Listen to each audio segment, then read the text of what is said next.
India കണ്ട ഏറ്റവും വലിയ അഴിമതിക്ക് ഇലക്ടറൽ ബോണ്ട് തട്ടിപ്പിലൂടെ ചുക്കാൻ പിടിച്ച ഈ ലോകത്തിലെ തന്നെ ഏറ്റവും വലിയ കൊള്ളസംഘത്തിൻ്റെ ചീഫ് എക്സിക്യൂട്ടീവ് ഓഫീസർ ആരാണ് എന്ന് ചോദിച്ചാൽ സംശയമില്ലാതെ നമുക്ക് പറയാം, അത് ധനമന്ത്രി നിർമ്മലാ സീതാരാമനാണ്.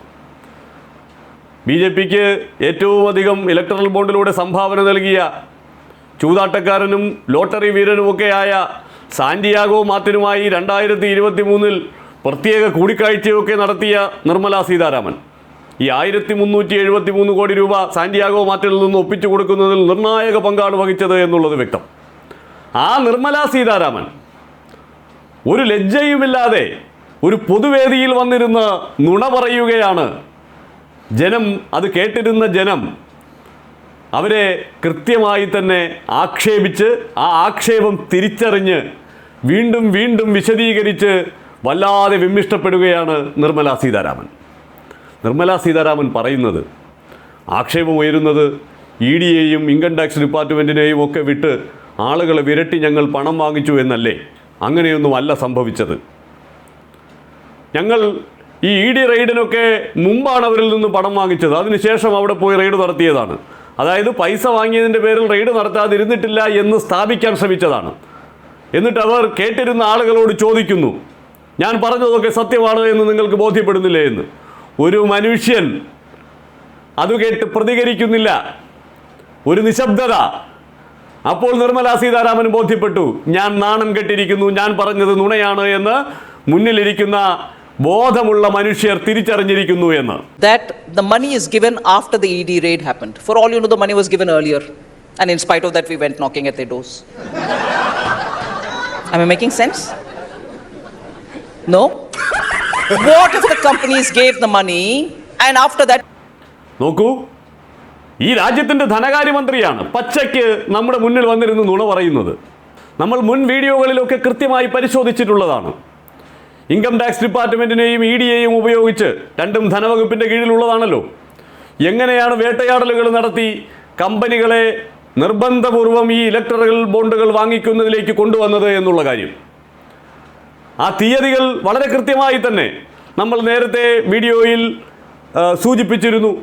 അതായത് ഒരു റെയ്ഡ് നടക്കുന്നു, ആ റെയ്ഡ് നടക്കുന്നതിന് പിന്നാലെ അവർ കാശടയ്ക്കുന്നു. ഇപ്പോൾ ഈ ഫ്യൂച്ചർ ഗെയിംസ് ആൻഡ് ഹോട്ടൽസിൻ്റെ സാന്റിയാഗോ മാർട്ടിൻ്റെ കാര്യമായാലും അങ്ങനെ തന്നെ 2019 മുതൽ 2024 വരെയുള്ള കാലയളവിൽ 6 റെയ്ഡുകൾ നടത്തി. ആ കാലയളവിനുള്ളിൽ 1373 രൂപ അവർ ഇലക്ടറൽ ബോണ്ടായി വാങ്ങി. 2024 ആദ്യവും 2023 അവസാനവും അവരുടെ സ്ഥാപനങ്ങളിൽ റെയ്ഡ് നടന്നു. അപ്പോൾ നിർമ്മലാ സീതാരാമൻ പറയുന്നത് ശരിയാണ്. ചിലരിൽ നിന്ന് കൂടുതൽ പൈസ വേണ്ടി വരുമെന്ന് തോന്നുമ്പോൾ വീണ്ടും വീണ്ടും റെയ്ഡ് നടത്തും. ആദ്യം ഒരു പൈസ മേടിച്ചാലും രണ്ടാമത് പോയി ഒരിക്കൽ കൂടി ഒരു റെയ്ഡ് കൂടി നടത്തും. അപ്പോൾ അവരിൽ നിന്ന് കുറച്ച് പൈസ കൂടി കിട്ടും. അല്ലാതെ ഈ റെയ്ഡ് നടത്തിയതിന് ശേഷം ഇവർ ഇലക്ടറൽ ബോണ്ട് വാങ്ങിയിട്ടുണ്ടെങ്കിൽ, BJPക്ക് സംഭാവന നൽകിയിട്ടുണ്ടെങ്കിൽ, പിന്നീട് അങ്ങോട്ട് തിരിഞ്ഞു നോക്കിയിട്ടില്ല. തിരിഞ്ഞു നോക്കിയിട്ടുണ്ടെങ്കിൽ അവരിൽ നിന്ന് രണ്ടാമതും സംഭാവന വാങ്ങിച്ചിട്ടുണ്ട്. നമ്മുടെ സമൂഹ മാധ്യമങ്ങളിൽ കൂടിയൊക്കെ പുറത്തു വന്ന രേഖകൾ, ഏതൊക്കെ സ്ഥാപനങ്ങളിൽ ഏതൊക്കെ ദിനങ്ങളിൽ റെയ്ഡ് നടന്നു, ആ സ്ഥാപനങ്ങൾ ഏതൊക്കെ തീയതികളിലാണ് ഇലക്ടറൽ ബോണ്ട് വാങ്ങിയത് എന്നൊക്കെ കൃത്യമായി തെളിവുകൾ സഹിതം, മാധ്യമങ്ങളിൽ വന്ന വാർത്തകളുടെ ക്ലിപ്പിങ്ങുകൾ സഹിതം വലിയ രീതിയിൽ പൊതുസമൂഹം ചർച്ച ചെയ്തുകൊണ്ടിരിക്കുമ്പോൾ ഒരു ലജ്ജയുമില്ലാതെ നിർമ്മലാ സീതാരാമൻ വന്നിരുന്ന് നുണ പറയുമ്പോൾ പിന്നെ ആളുകൾ എന്തു ചെയ്യണം?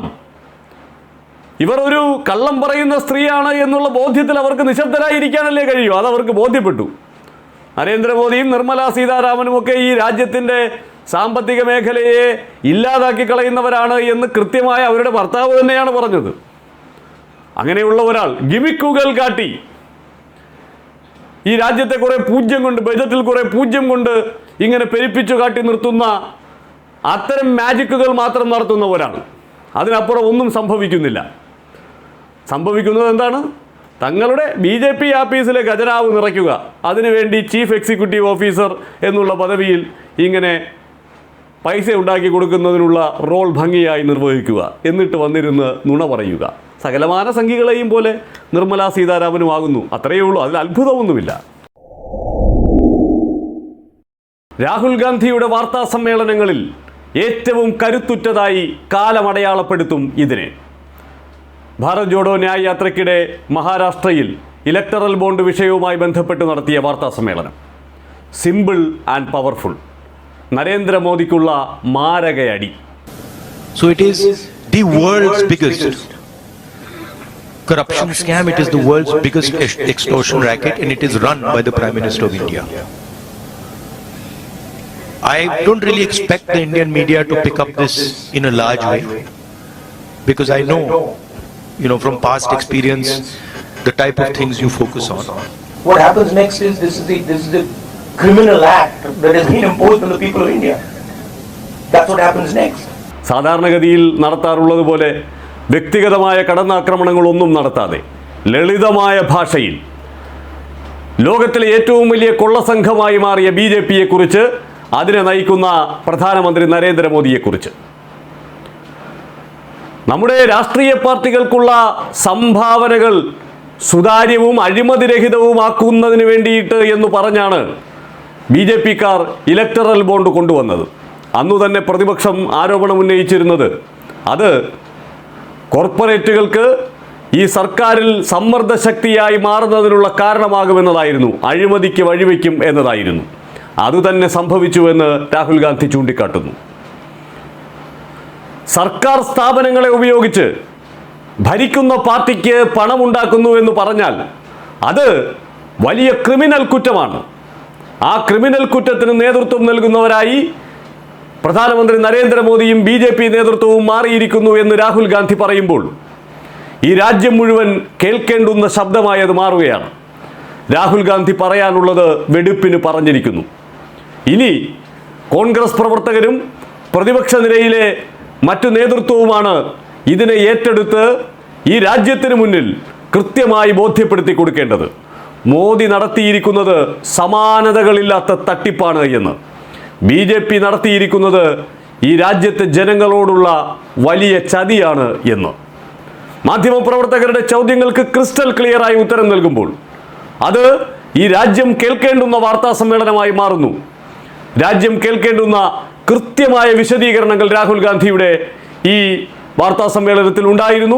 അതിനെ ഉപയോഗപ്പെടുത്താൻ കോൺഗ്രസിനും പ്രതിപക്ഷ കക്ഷികൾക്കും സാധിക്കുക എന്നുള്ളതാണ് ഈ കാലം ആവശ്യപ്പെടുന്ന ഏറ്റവും പ്രധാനപ്പെട്ട കാര്യം.